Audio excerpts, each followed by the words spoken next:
Nagpapasalamat ako sa Diyos kasi ito yung binigay niya maging partner ko sa buhay. Sa 7 years natin buhay mag-asawa, maraming pagsubok. Salamat kasi hindi ka bumitaw, hindi ka bumitil.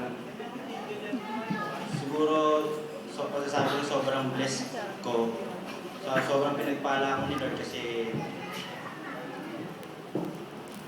nga ikaw nga yung binigay niya sa akin. Salamat sa pag-iintindi, sa pag-aalaga, sa mga anak, sa akin, paglasing.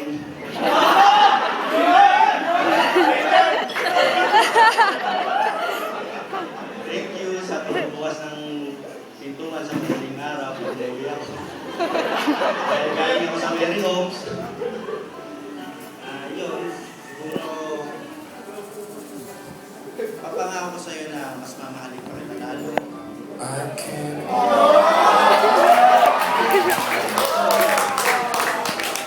Tapos, siguro, hindi ko pala nagpasin ang araw na hindi kita maiyakap. Mahalin ka na nagsasabihin sa'yo mahal na mahal ka. Sobrang proud ako dahil yung napangasawa ko.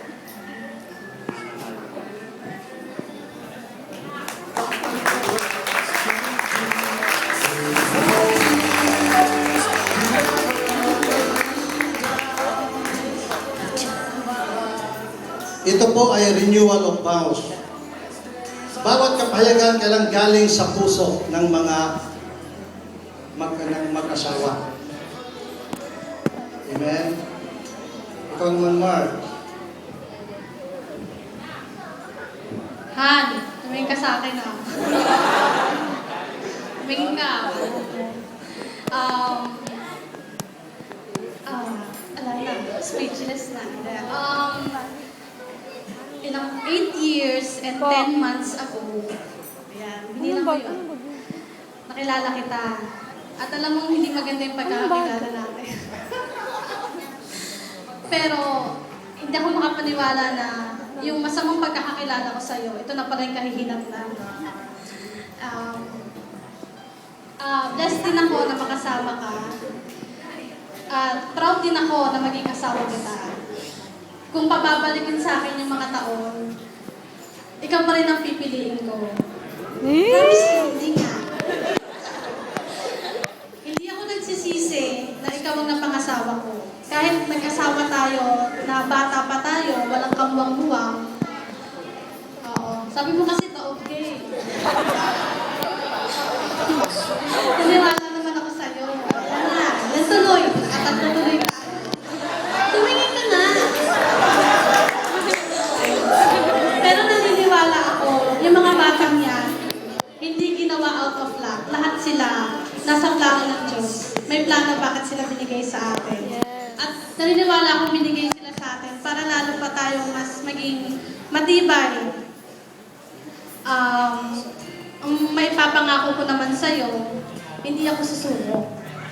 Okay? Oo, hindi kita susukuan. Kahit nakakangalay ng buwising na magbukas ng gate.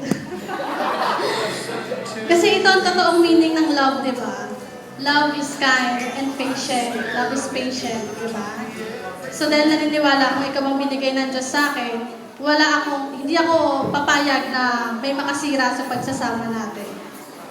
At lalong, hindi ako susuko kahit anong mangyari.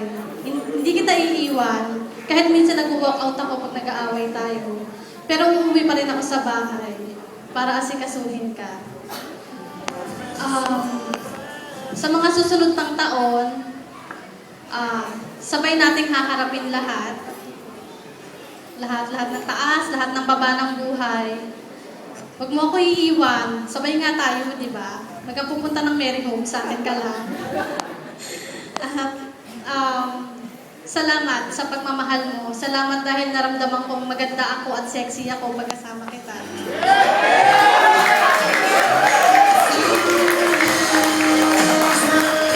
Hindi ko naramdaman na tumataba na pala ako. Akala ko payat pa rin ako. Kaya nung magkakasal ulit tayo, nagpagawa na lang ako ng gown kasi hindi na pala kasya sa akin yung unang gown ko. Mahal na mahal kita, Evelyn Lisa, at mamahalin pa kita hanggang sa dulo ng walang hanggan.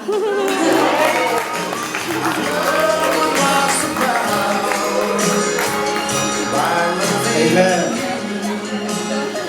Sige, harap muna kayo sa audience, sa madlang tao, Ninang at Ninong.